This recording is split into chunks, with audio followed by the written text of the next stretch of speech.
One of the reasons for this season to have a focus on hearing real boys' voices, young men's voices, fathers' voices, is that these conversations are really important if we're going to move the needle as far as understanding the inner emotional world of boys better. Today's interview was with a very special young man.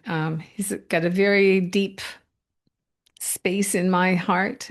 He's been my son's best friend for many years while we were growing up in Lebanon and then again in Canada. So listening to Jack, we always have great conversations too, but listening to Jack just really shed another headlight kind of on the role of self-esteem. And there are so many factors around how the self-esteem is developed and so many influences that we're not even aware of the impact that they are having on our children. And then having a conscious awareness of what that might look like in adulthood. So Jack shares, he's vulnerable, he's a really deep thinker about a lot of things. And I hope that when you listen to this episode, you also will just think a little bit different about how maybe some men are thinking and feeling as they're becoming young men and, finding purpose in society. Enjoy the episode. Too many boys today feel lost, alone, and misunderstood. Too many parents feel the same. Behind today's troubling statistics is a generation of boys longing to be seen, heard, and valued. And yet the conversation around boys' emotional lives is still far too quiet. This new season of Unlocking the Parenting Code is here to change that. This season you'll hear more real conversations with young men, more expert voices on boys' mental health, more solo episodes where I share truths I've learned firsthand, and more wisdom from parents walking this road right now. It's time to open our eyes, open our hearts, and become the change our boys need. Boys aren't broken. They're waiting for us to truly see them, hear them, and stand with them. So tune in to Unlocking the Parenting Code for real conversations, real hope, and a new path forward for our boys. It's time. They're ready. Are we?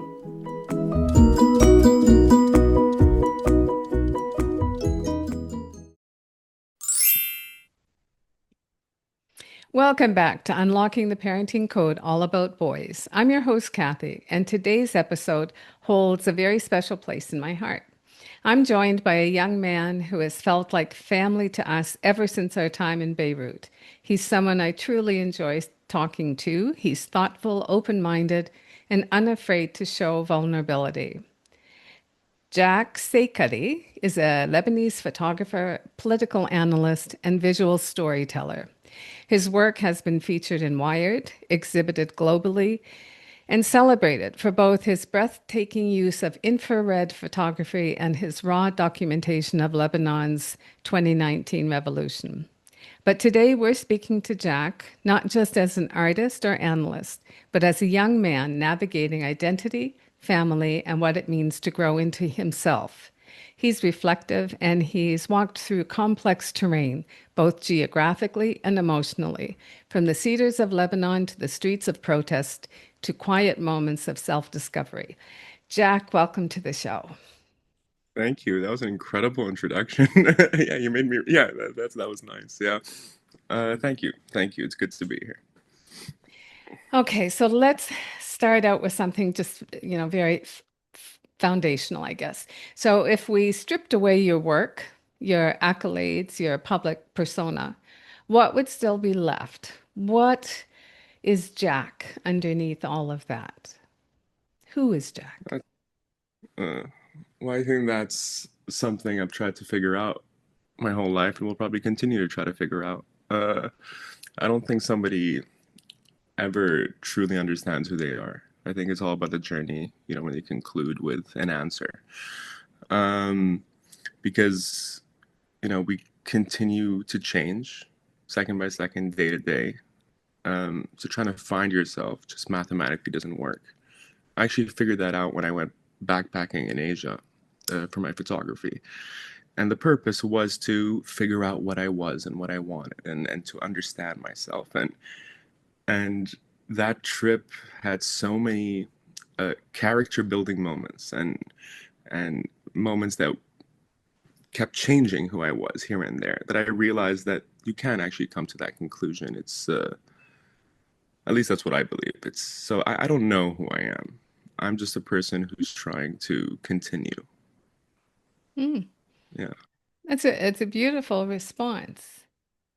I wonder if another way I could say it to understand more about like the inner you. What are your core values? Well, I know that sometimes to a fault, I really care about. I will sacrifice myself for them in many ways. That's been a hallmark of my relationship with my mom, constantly to my detriment. Um, but I'll keep going. Um, I know that a lot is dependent on my relationships, it seems. So, uh, yeah, to a large extent, I define myself by my relationships. So, like, I'm extremely, extremely close to my sister. She's the most important person in my life. And, um, and I would do anything for her. Um, yeah, I think that's one of my problems is that I don't know, is that I seem to define myself by the external rather than the internal. Uh, and as a result, probably keep feeling lost. Uh, Have but you I ever, also know, sorry. sorry. No, yeah, but I was just gonna go back to, but I really feel like figuring it out is a lost cause. It's about being good and doing good and moving on. Sometimes people talk about like I relate to what you're saying as far as treating somebody else as the priority and doing anything for them. Like that's the focal. And then I've also heard people really do a lot of self-discovery when they try to mesh that kind of core value with how they treat themselves, because none of us really often treat ourselves as well as we treat the people that are most important in our world. So I don't know what that would look like, but that might be quite interesting to pursue. Yeah, well, that has also been a defining feature of the last 15 years of realizing that I don't treat myself well and trying to figure out why. Why can I give great advice but not take it, right? Why um yeah, I don't treat myself well. Now, it's I don't have high self-esteem. I have low self-esteem, right? To a large extent. I don't think I love myself, but I like myself. Um and uh yeah, like I don't take care of myself physically. For example, I eat like one meal a day when I'm not with Toshi and having great food. Yeah, I I don't know. I mean, I know that it stems from. I mean, my mom is the same way, right? My mom does not take care of herself. Um, I also know this sort of low self-esteem, this worthlessness delusion, uh, also comes from my childhood and how my mom raised me. She was lovely. She's amazing. Don't get me wrong, but she did certain things that made me question my value, and continues to. Um, a large part of me is unfortunately was crafted by my relationship with my mom and my lack of a relationship with my dad growing up, which is probably why I'm so close to my sister. Yeah. You had mentioned that in your childhood you were always striving to emotionally connect with your dad, and that um, that didn't happen when you were in your earlier years, but today that you're quite close. So when you said that, I was kind of wondering then how has that, like not being emotionally available for you when you were younger, having your mom be a really positive influence in those early years? And then as you got older, how did that part of your earlier years, how did that form what you think it means to be a man? Yeah. So, um, I'll give you a story that was really important to me. It may seem benign and minor, but it was a good sort of representation of uh, how I felt my dad wasn't there to teach me what it meant to be a man early on. Um, I started, when you start going through puberty, you start getting facial hair, and I started to get a mustache that I didn't like, and people would make fun of me of, but I didn't know how to shave. And I would ask my dad a few times, and he would not give me the time. And I was in the Cedars with some friends of mine, and a friend who I'll always love, but I never liked, uh, taught me how to shave, right? He got me up and he put the shaving cream and he gave me the razor. And I remember being so hurt that it wasn't my dad teaching me that. Um, and that applies across the board. I mean, so the way I was able to recreate a good relationship with my dad was I put him in a different box in my head. For the longest time, this is my father. He's supposed to do certain things as a father, and he didn't do those things.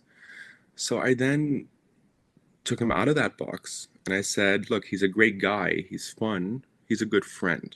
And I put him in the friend box, right? Where he would, when I was like 18, 19, he would start to try to raise me. And I'd be so angry at him. And I'd be like, you have no right. Like, I can ask you for advice and I can take it or leave it, but you have no right to try to raise me. You didn't do that, so you don't get to do that. And he was very hurt, but I don't care. Like, it was the only way I was able to have a good relationship with him. If I kept him in that box, I would have constantly been disappointed. But if I put him in a friend box, um, then the expectations are different. Uh, Regarding being a man, look, I mean, I was raised by my mom who physically abused me, um, which belittles you. She would not touch my sister. I was the scapegoat or whatever. I was the bad guy. Um, and I was around my sister, right, and her female friends. Uh, I was always around females my whole life, which is lovely. I love them. Girls are great, but it, there was something lacking. Um, and yeah, I've always felt weak in that sense, or like not how a man is supposed to be. Um, my dad calls me way too sensitive and way too vulnerable, and I should not show my emotions, and I should have a colder heart and be stronger, as it were. He has a different perception of what strength is, and that's actually a core difference here. Like I think by at least being raised by maybe women, but or maybe just my mom versus how my dad would have done it. Because my mom defined a man by the values, honesty, integrity, uh, uh, respect. My dad is more superficial. It's he values these things. He's not a horrible person, but his advice would probably be like, you can't give all of yourself to a woman, or you have to be in control, and stuff like that, which just doesn't speak to me because of how my mom raised me. Um, as I've gotten older, and also recently, like this has been a problem because he's proven himself to be right somewhere there, but I cannot change who I am that fundamentally. So like recently I went through a problem with a girl and I fell in love with her. And I'm the kind of person whose heart is on his sleeve, right? I show who I am. And it led to a lot of pain when it didn't work out because I had given so much of myself. Like there is truth to you have to keep a part of yourself closed up for your own protection. Um, my dad defines that as being part as what it means to be a man somewhere there. I don't know if he's right. Maybe it's what it means to be a human being and live healthily, right? But I'm not sure. I just know that the way I am has led to a lot of pain. And a part of me does wish I wasn't like this. Uh, I don't know. Okay, there's so many things there. Um, when when I talk about masculinity and the challenges that usually I'm talking about younger boys, but boys grow up into be bigger boys who grow up into men. And there's something that one of the first books that I read in the 90s was Dr. William Pollock's Real Boys. And that was where the term the boy code first came into my understanding. And there were basically three societal myths about boys. One, boys will be boys, boys should be boys, and boys are toxic. So, boys will be boys is the whole testosterone thing. They're going to be, rough and, aggressive, and what that often does is it does not hold them accountable for certain behavior because you'll just hear, oh, that's a boy thing. That's to be expected. That's they don't have any control over that. That's the way they are. And then you get to the boys should be boys. And those are the myths that say they can't be vulnerable. They need to be stoic. It's all about the show. It's about staying in the limelight, being the best, being the alpha, like all of those things connected with stereotypical gender roles that some societies put on males. And then the third one was that, they're toxic. And so that kind of means others, especially females, need to be protected from this other half of the human race.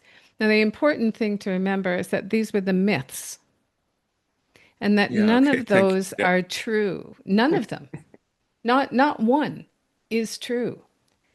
But when you get little boys who are being raised to follow that code, you can't be sensitive. You can't be vulnerable. You can't open yourself up fully. You have to be what a man is. You don't cry. You stand up for your sister. You put others before yourself. Like you are the protector. You are the provider. And little bit there's some I've got it further down in my notes here, but there was something that I had just read, and it was some research that was done, and they said by 3 years old, a little boy understands some of the things that are not acceptable in society as far as showing what he really feels. So little by little, you get these little boys who understand if I want to stay connected to these people I love in my world, like my mom and my dad, and maybe the teacher in kindergarten, I have to put on a mask. I have to be what they say. If they tell me not to cry, if they tell me not to be too sensitive, then I have to stop being sensitive because I don't want to risk losing my connection to them. And then what happens is that little boy over time puts on one mask over the other, over the other, over the other, to the point where it either becomes too difficult or too painful to get back to that pure little boy deep inside.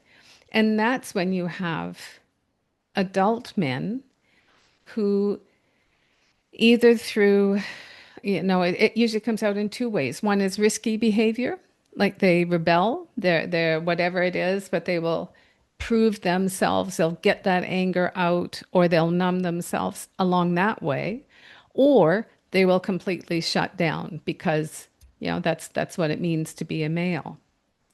So you get these, you get adult men, and that's what they're calling this, the male crisis, the silent crisis, because you don't have society's recognition to just be who you are.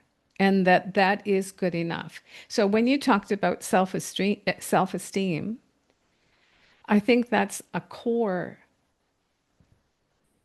pain point of so many men. And some of it, it's just the lack of understanding, the lack of awareness.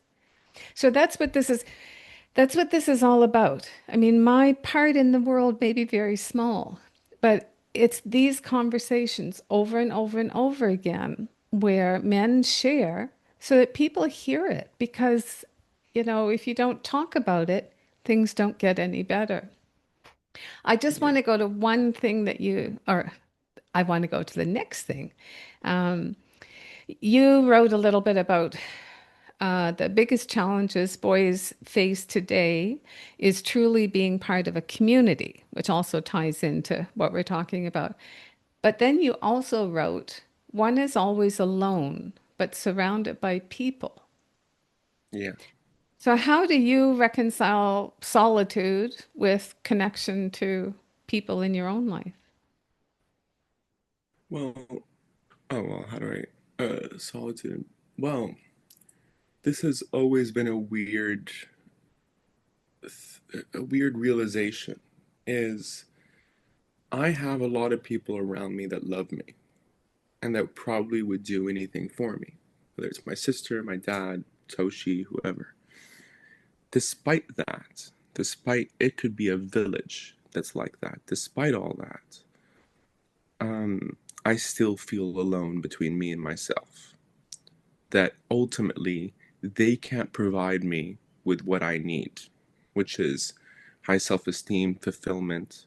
They can be there, but they're not, but they're just not, it's just not, they're not able Yeah. to fill the hole. So I constantly, go for all these people and I talk to them all the time and I try to have them fill that hole, but it's a constant failure because that hole is within me and started a long time ago. Um, but regarding the first part of one of the biggest challenges is being part of a community. Like things have really. I grew up. I was lucky enough to have been born in 1992, and I lived through the 90s. I grew up in the 90s. I grew up before the internet was created. I grew up in a time where you had to leave your house on your bicycle to bike to your friend's house. We didn't have a cell phone. Like that was a beautiful system to help foster community and relationships. And uh, now we live in a world where everybody's so detached. And for so long now, because of this intermediary that is technology, and I don't think we have the tools anymore to communicate well with others. And not to mention, the romantic world has gotten very blurry of what's allowed and not allowed and why. And there's, um, there was, this is a little tangent, but it's something I wanted to mention earlier, just in terms of my relationship with my dad, and it'll probably come back. Is my first girlfriend ever was in Beirut. I was in high school, and I really liked her. I'd liked her for a year. Uh, we finally got together, um, and a month later, my dad made a comment along the lines of she wasn't attractive enough. Within a couple weeks, I broke up with her. And it wasn't directly because of that, but it probably was very much informed by that comment by my dad. Um, a part of me never forgave him for that, but a part of me never forgave myself for that, right? It's nobody else should be able to dictate who you love and why you love and who you're attracted to. And um, as as life progressed and technology became more ingrained in our lives, uh, we now had all these dating apps where you're looking at a girl or a guy like it's like a vending machine. You swipe left and you swipe right, and let's say you match, you still have to text on this app, as though that's a real connection, as though that's real communication, rather than you go to a pool hall and you see a girl and and it's more natural, it's more conducive to a healthy relationship. Um, but then again, I have always had this problem of not having the courage to go up and talk to a girl, um, which has really messed with my ability to be with someone at this point. Like that it all stems from the low self-esteem sort of foundation. Yep. Um, Also, when I was like, see, my dad's a womanizer, and I'm pretty sure he defines being a man as being a womanizer. And I was raised by my mom, which was the opposite, right? Which was not that mentality. And because of this, and because of, I don't know, my vulnerability and my ability to show my emotions and whatever, my dad at one point when I was like 16 or something asked me if I was gay. And because I was 16 and didn't have a girlfriend, while he, as at 16, I guess, was drowning in girls. I don't know. But I don't have a problem with gay people. But when your dad calls you gay, it implies that you're not enough of a man. Uh, and I think all these things have informed my inability to properly feel like I can connect with people or be in a community. But at the same time, this realization that nobody can really solve my fundamental issues, it intertwines with that concept. It's like it feels like even if I did become part of community or I did feel like I had a lot of people, um, it wouldn't matter. That there's still something between me and myself I have to figure out, irrelevant of the rest of the world.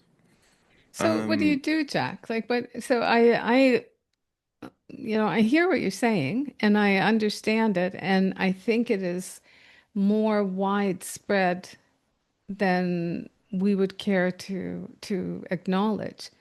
Like when you're looking at male suicide, it's, with what is it, 25% of, I think it's 25% of deaths is by males, is no, here it is. I've got it here. Men die by suicide nearly 4 times more often than women. Nearly half of all men say they feel more depressed than what they let on, yet fewer than 1 in 4 talk about it. So that's kind of so. So what, I know that we're talking about a lot of the negative parts of the challenges that men have right now, and there are lots of them. And so for parents, it's kind of, well, if you're starting out at the beginning, you can take some of this information and try not to fall into the societal traps that maybe happened to the previous generation. But for where you are right now, like there are also more opportunities to find these groups of men just like you who have a sense of low self-esteem, who have had challenging upbringings, who aren't happy with where they are currently in their life. And through, you know, community, through understanding, through group support, that's how they're kind of moving the needle. What do you I think can about tell you, all of that? When I was raising my son, I longed for a guide, something real, honest, and grounded in what boys truly need. So I created the book that I wish I'd had. Packed with tools and real world strategies that actually work, you'll learn how to nurture his emotional world and finally understand the feelings behind his behavior. Because boys don't need punishment, they need guidance. We'll bust the myths that keep boys boxed in and help you support him through the real challenges of growing up. Most of all, it's about transforming your connection, one small moment at a time. Raising boys who become remarkable men. Get your copy today, and let's create a beautiful future together. I can tell you that, and this is going to be slightly contradictory um, on what we've spoken about. The only thing that has had a deep impact, a deep a positive benefit, is a feeling of accomplishment. Um, and it's more lasting than anything else I've tried to do. So here I am working on Into Gray. I could feel at my lowest of lows, and all it takes is one post I am proud of, and I'm out of it. And I haven't really experienced anything that's that effective. For me, I don't know if this applies to all men or if it's just because of the low self-esteem concept. Um, but I can tie it to what we've spoken about as that we've framed as an unhealthy or a myth, or for example, the male has to provide. That's a big societal expectation. That seems really unfair and unhealthy as a general concept. But I can tell you that a male who does provide is probably what stops him from suicide, right? It's that sense of accomplishment. It's that I am I am worthwhile and relied on. That's extremely important. Um, I feel like most men ultimately feel like it's them against the world somewhere there. I think a lot of them do feel like they're going through the world alone. And that's why they focus on their careers and focus on getting the girl and getting this and getting that, being the initiator of all these things. Because in the end of the day, they've accomplished something. And that allows them to wake up the next day and continue trying to accomplish something. The men, including myself, that have been in the lowest of lows, the common theme there is that they feel like they have nothing to show for their lives. Is that there's a lack of accomplishment, a lack of um, self-induced pride, right? You can get like a million compliments and a million whatever. It doesn't matter. What matters is you putting in effort and achieving a result. Yeah, but That don't you think creates sometimes, a sorry. uh, Well, don't you think yeah. sometimes though that's where the crunch is? There are these expectations, and if you're not fulfilling those, or if they aren't authentic to you, then it creates a lot of conflict and chaos. There was one other thing I wanted to get your thoughts on. And I was looking at something, it was from the American Counseling Association about the effects of gender socialization on boys and men. And it was in 2022. So it's a little bit down the road, but still, it was connected with the concept around masculinity. It said research shows that compared to girls and women, boys and men face disproportionate rates of harsh discipline in schools, academic difficulties, insufficient education, higher rates of completed suicides, and higher rates of substance use and dependence. Is that true? Probably. Um, Whether it's true or not, men feel like there's more responsibility that's put on them. And as a result, they feel like they can't, they're always not living up to the bar. So you find crutches to help you through that feeling.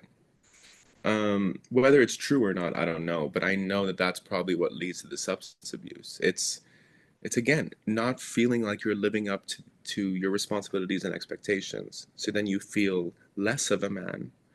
And I bet you, even if you go into the specific drugs men versus women are abusing, you'll probably find that men are abusing the stimulants because they make you feel up and strong, like cocaine and whatever it may be, while girls may be more into the psychedelics. 'Cause I don't, it's just sort of it's just it's hard to understand. It's hard to I can't conclude whether this is all due to society alone or due to a physical difference between men and women. Um, like, I know that, for example, we think differently. And I've seen this, right? Like, men tend to compartmentalize and put things into boxes. Like I told you about my dad, like, it was very clearly at a young age, I had to put something in a box for me to then understand. You know, while women are much more multi-boxed. It's like they fuse the Yep. boxes together. It's more of a system. Um, and and there's pros and cons that come with that. Um, I'm sure life as a woman is also extremely hard. It's just in ways that I will never be able to fully understand. Um, the fundamentals we all understand. We understand pain, we understand whatever. We can always relate to those things. But the why and how a person thinks is where it becomes difficult. Can I just But jump yeah, in for a second here? yeah, of So course. when, so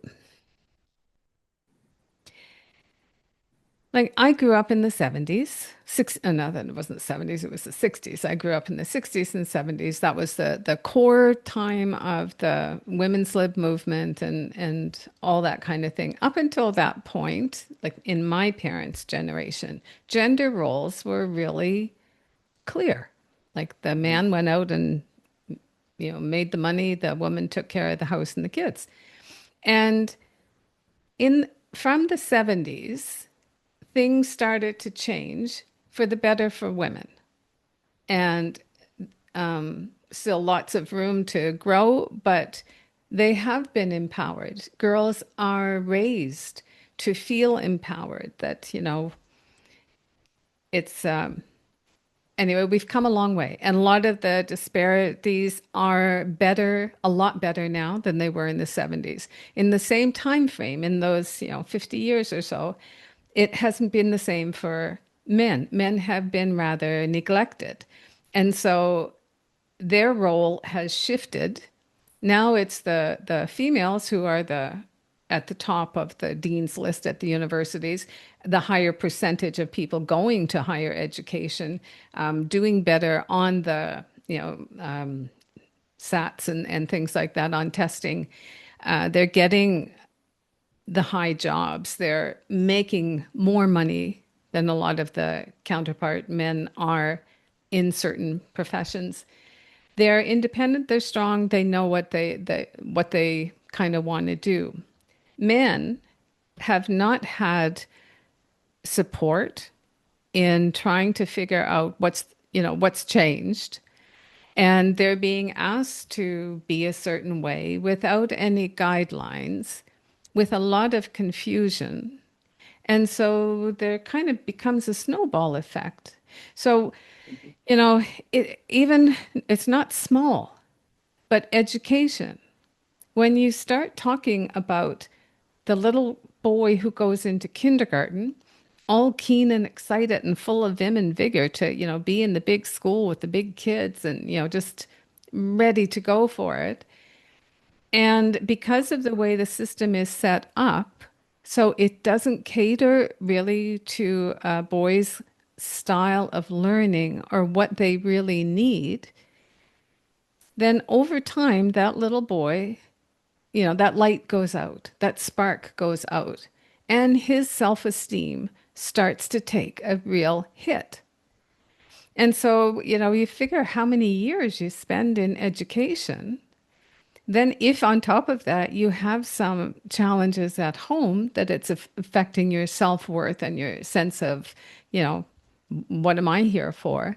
Then by the time you get to be a young man, I would think it might be even a little bit difficult to recognize, well, really, what does it mean to be a male?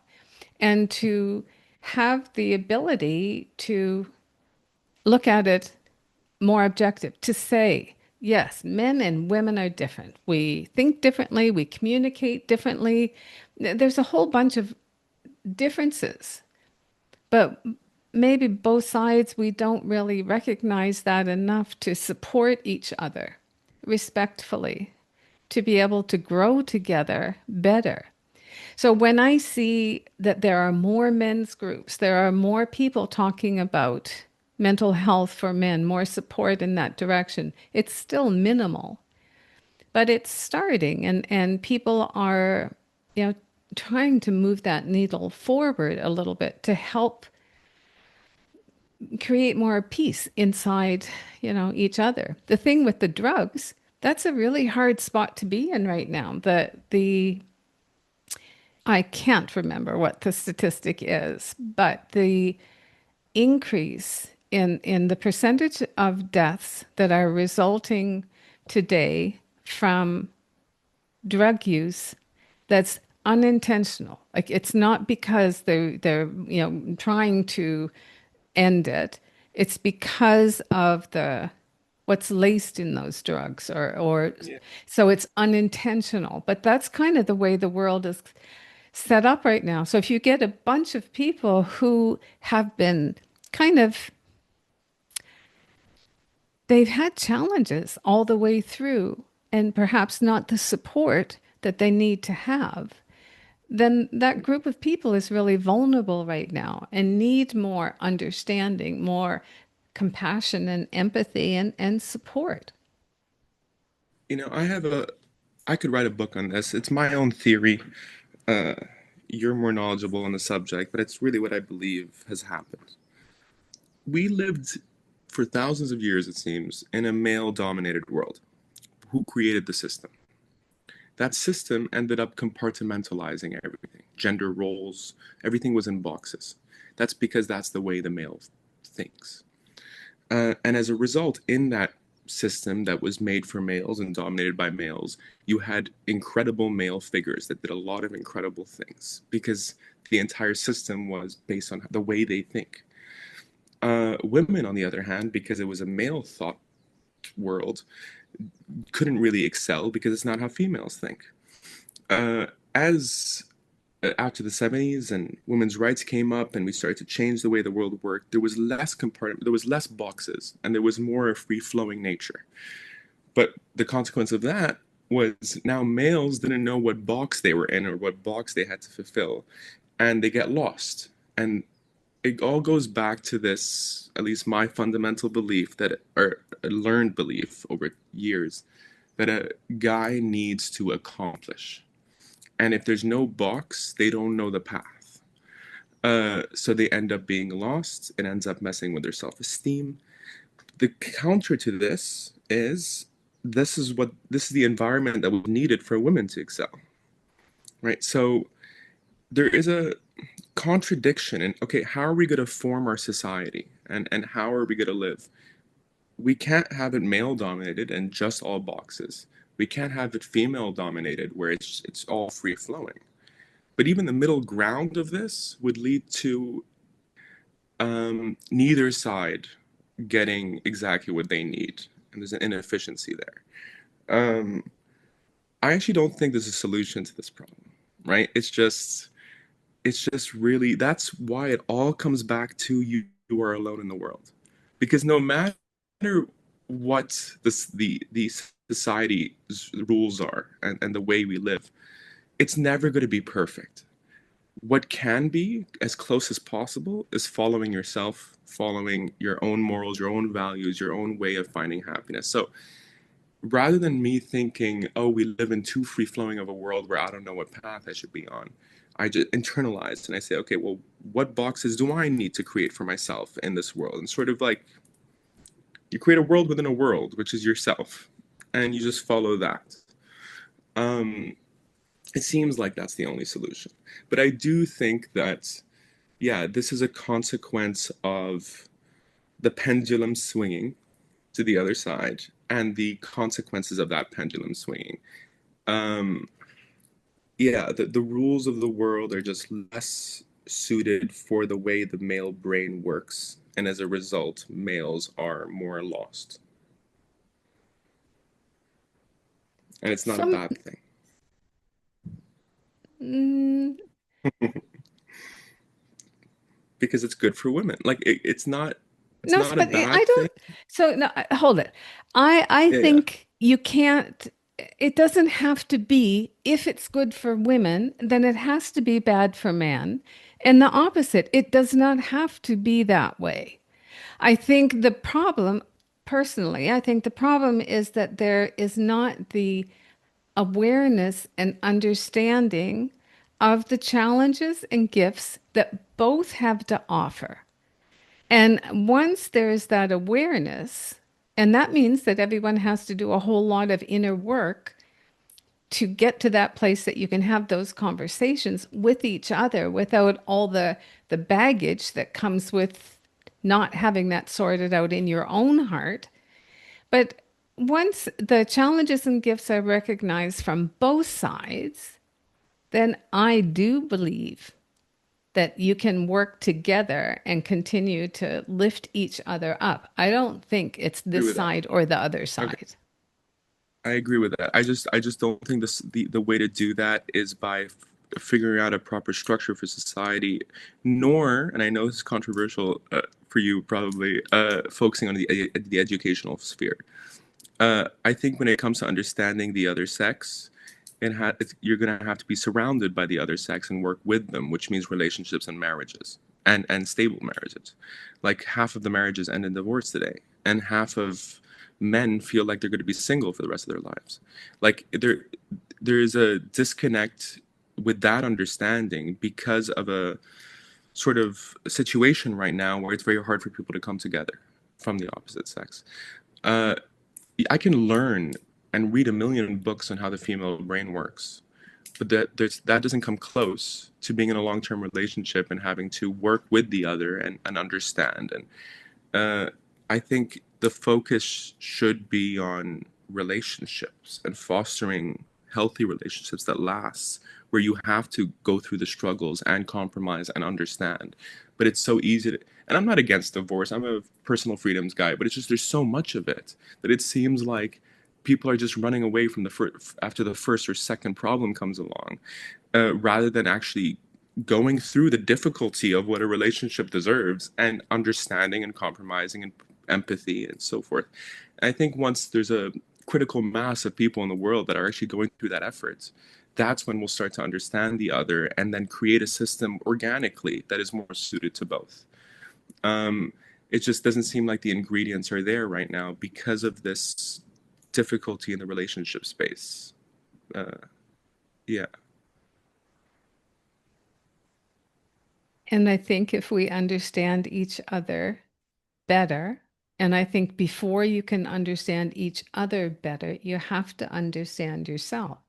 So you have to understand what's influencing how you are behaving and get to that place of like it's not going to get cleaned up overnight, or it's always going to keep coming back, at different points. But as you learn to recognize it and learn what your triggers are, then you can start having relationships that are more fruitful.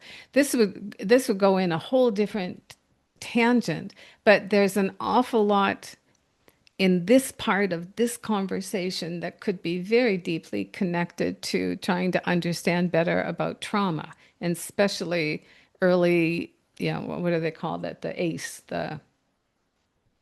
I forget what that stands for, but it's early childhood, like the trauma that can happen in early childhood and how that impacts how you function as an adult. So there's just so much work we can be doing on ourselves.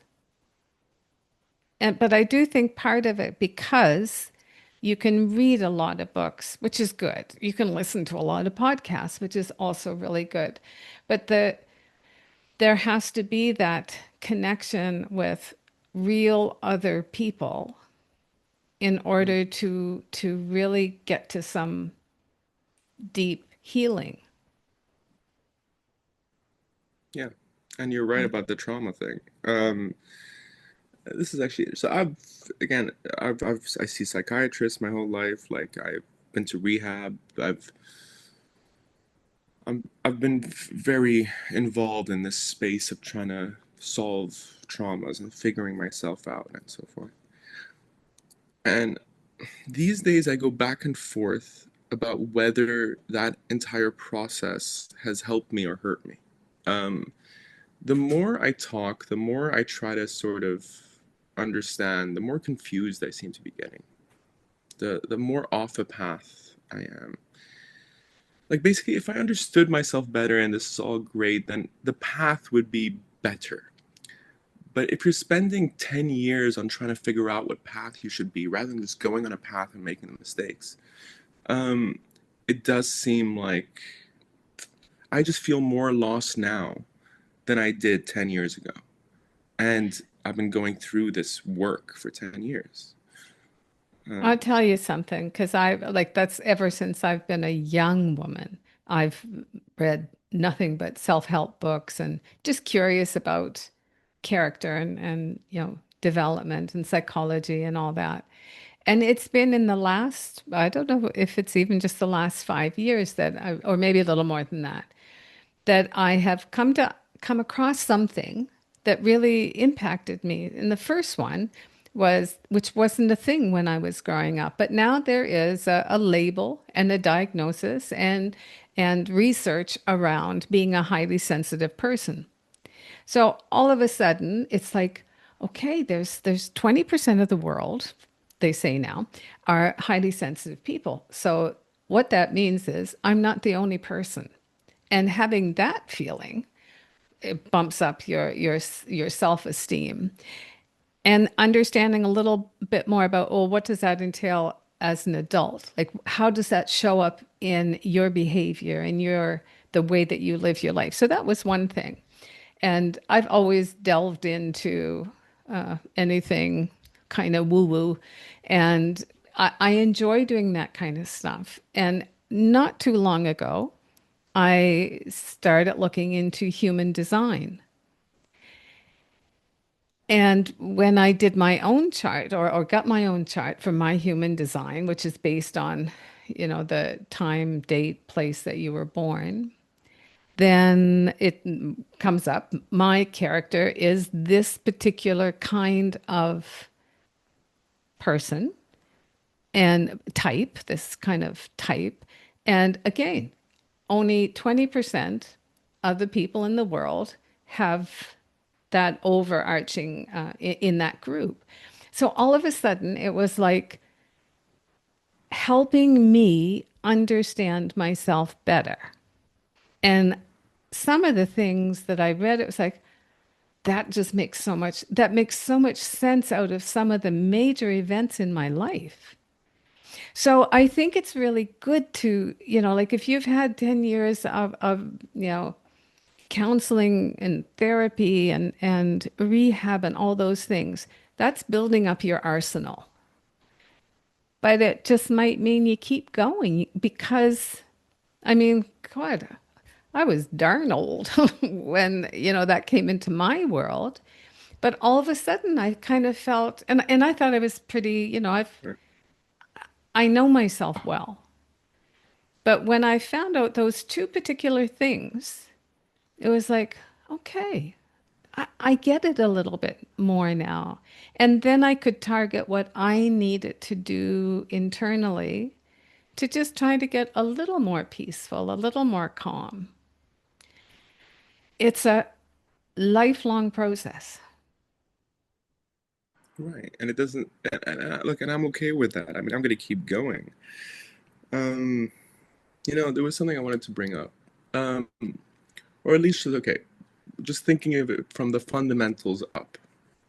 Every human being seems to need a purpose, something that drives them, something that wakes them up personally, that makes them wake up in the beginning of the day and just be excited.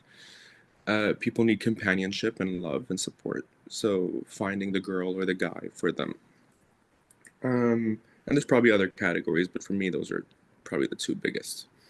Um, but because men and women are different, uh, the way to go about that is different. So, um, it has always driven me crazy, and it goes into what informs how a male behaves, uh, or how they think they should behave. Many women are attracted to the asshole. Many women are attracted to the guy that doesn't treat them well.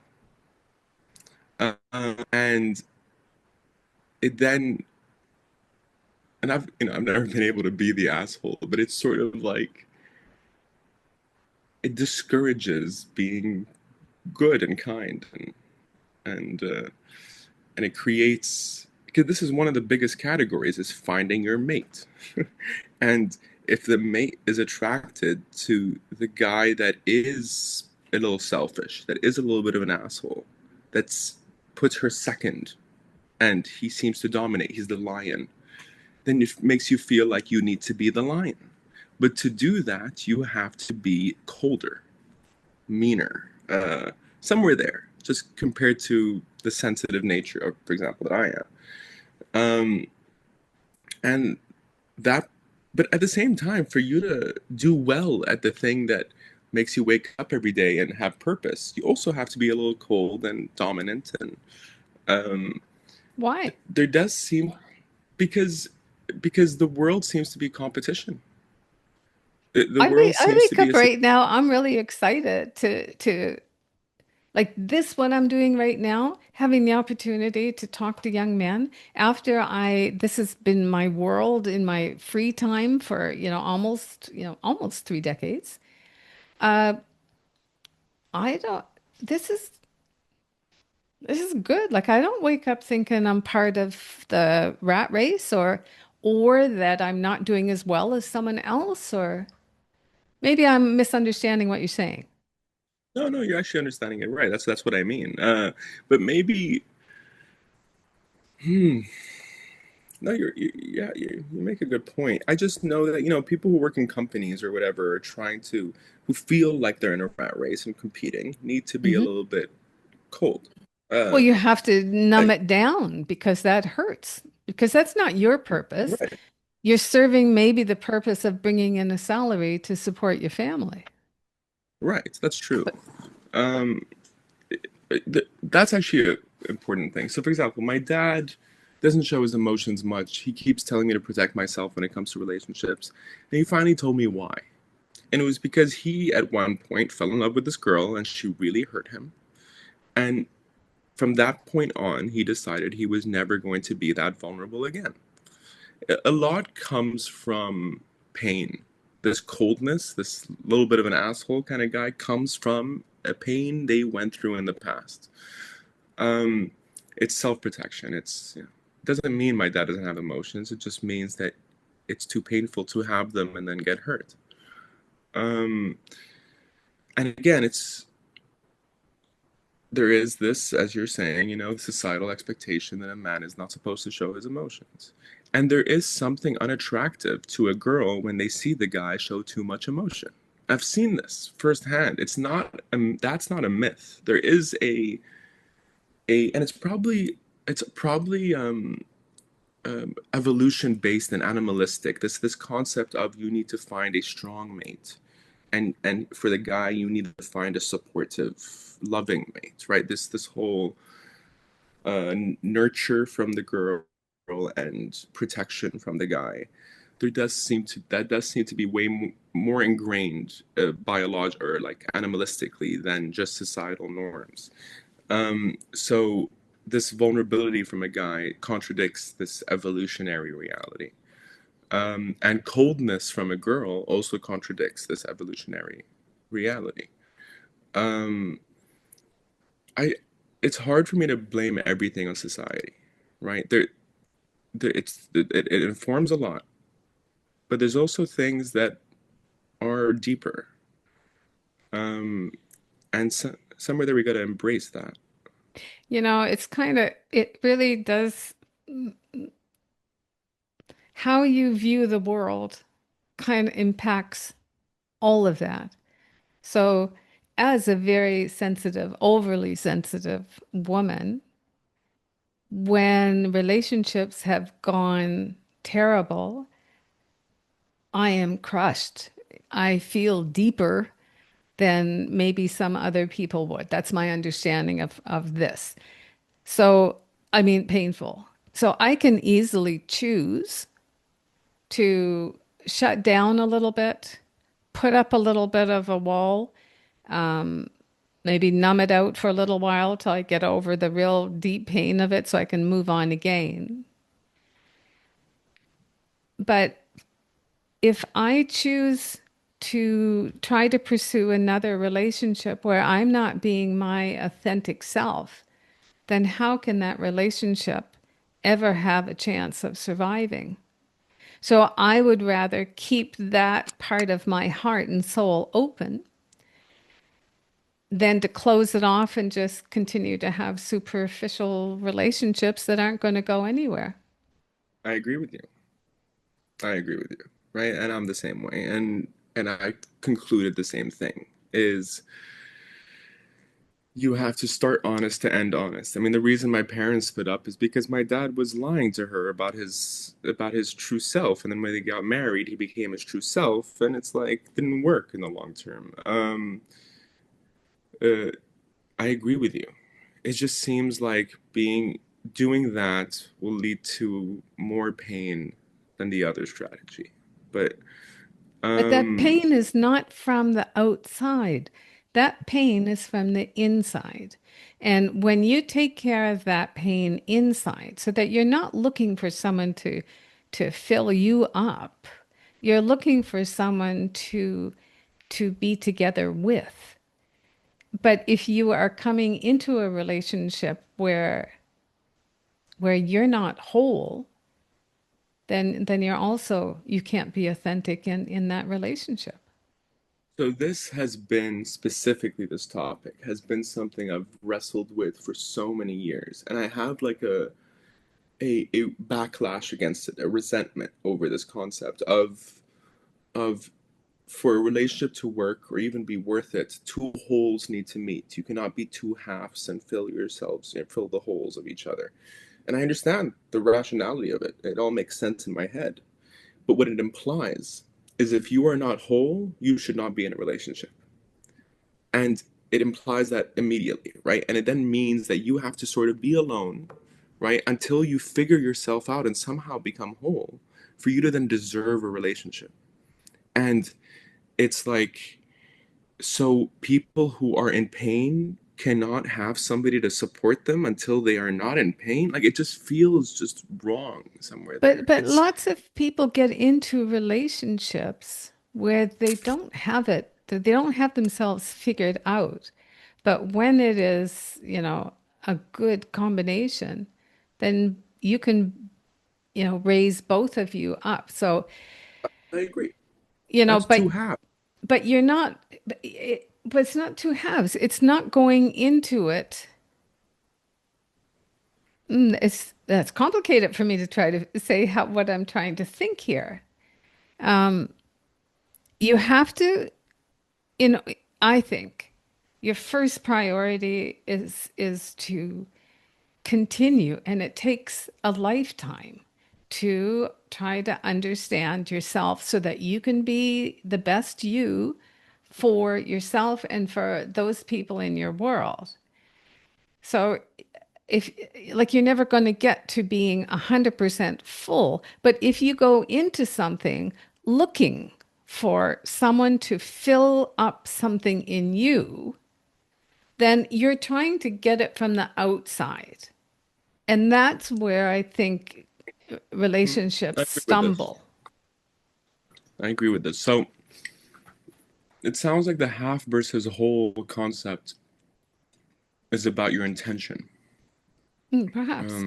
At least from what I'm understanding, you know. So, and I just went through this where I'm not a whole, I'm a half. She was a half. And my hope was we would build each other up. We would work as a team, as a partnership, and build each other up.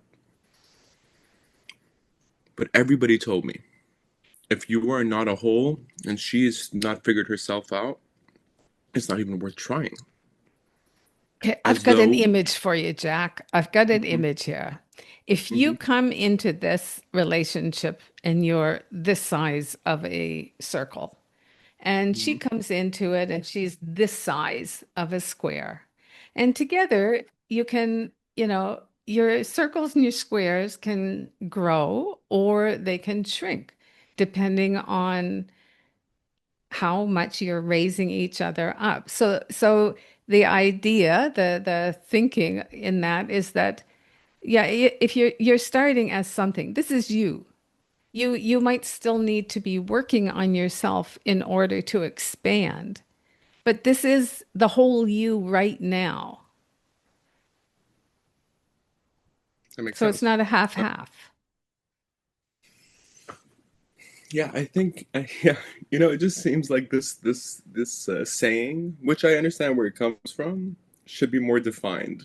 When like people, it's caused a lot of confusion in my life. This saying, because it never made sense. Like it made sense somewhere there, but it never made sense in effect in reality. Because I believe that nobody has ever figured themselves out. So I think everybody's a half. I don't think anybody's a whole. But You how know, many men do you hear talking about this? How many conversations do you hear where men are sharing these, I don't know, these questions about life, about insecurities, about vulnerabilities? I know there's more today than I've heard in the past. I've spoken to more men about this than women.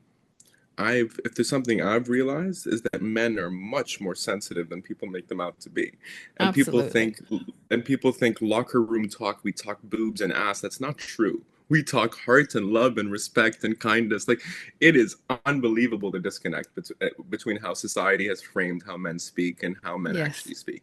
Yes. It's crazy to me. Like it's yeah. At least, and maybe that's just the men I surround myself with, right? Maybe there is a whole subset of men that are all about the locker room talk. It's just in my experience, even the biggest like asshole in school, right? When I'm alone with him and we're talking this stuff, no, it's all about the heart. You're vulnerable. Yeah. You're talking one on one with a person. It's Men are so much more sensitive than people make them out to be. Like so I much more. agree completely with that. Listen, Jack, I want to be mindful of time here, but I wanted to ask you one question before we kind of go towards it. I wanted to ask you if somewhere down the future, um, you are lucky enough, you're blessed to be in a relationship where you and your partner are thriving, and you're blessed to bring a little boy into the world.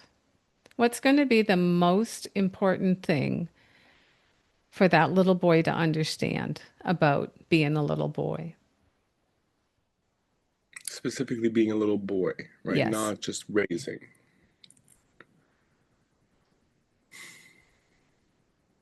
I think it's gonna be the same.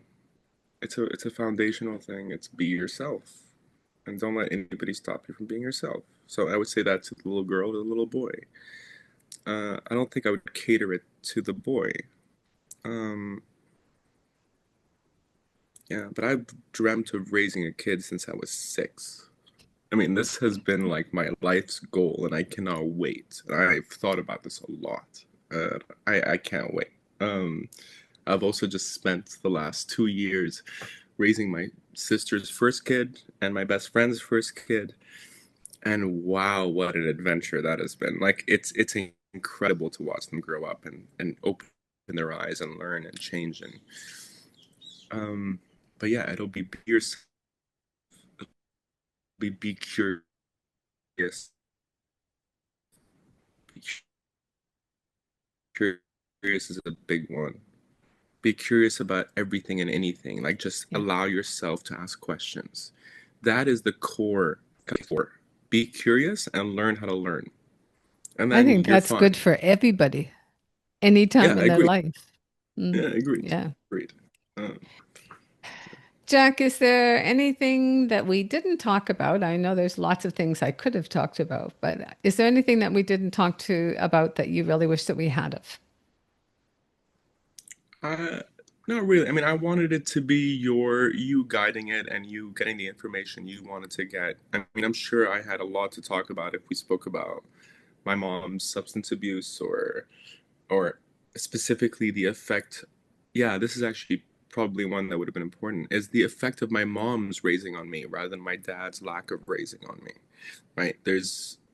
Rather than the male to male deficiency, what was the side effect of my mom being the one to raise me and seeing your mom change. There is also this reality that I think a boy is much closer to the mom for some reason, just ingrained, just somewhere there. Um, and when that falls apart, what does that do to the guy? How Um, old were you when that changed? 9, 10, um, maybe a little later. But that is the core. That, at least for me, that is the core of my problems and my assets. Um, but it's all my mom. And that's probably why I don't give up. I think a part of me thinks that if I can help her see a change in her life, I would then see a change in mine. I know that's not true, probably, but it's definitely a subconscious belief. Yeah. Well, yeah, I think we could have talked quite a lot about this. Hey, I'm always available.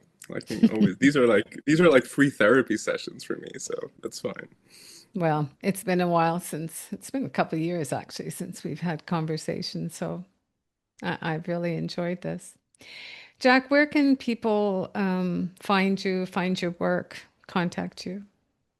So I have my photography and my political analysis pages. For the political analysis, it's Into Gray, so INTOGREY.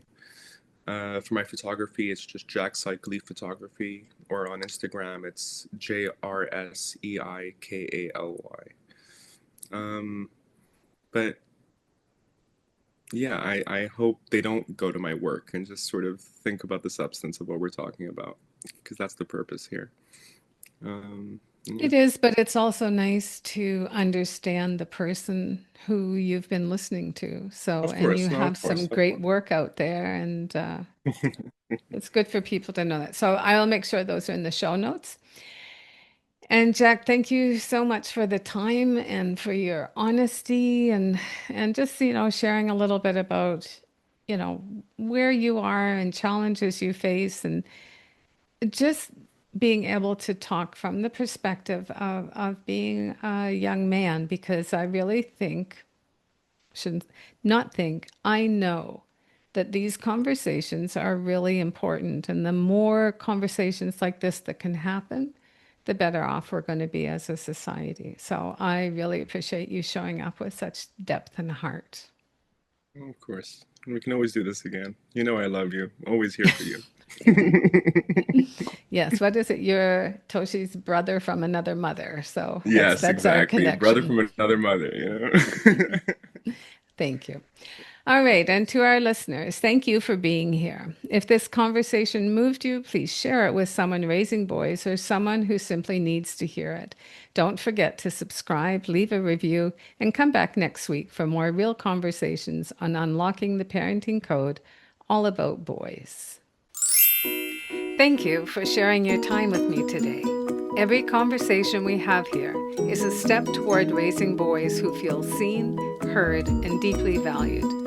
If you're looking for more support on this journey, I invite you to visit me at sonhoodcoaching.com. You'll find a link in the show notes. And as always, thank you for being part of this important movement. Until next time, take good care.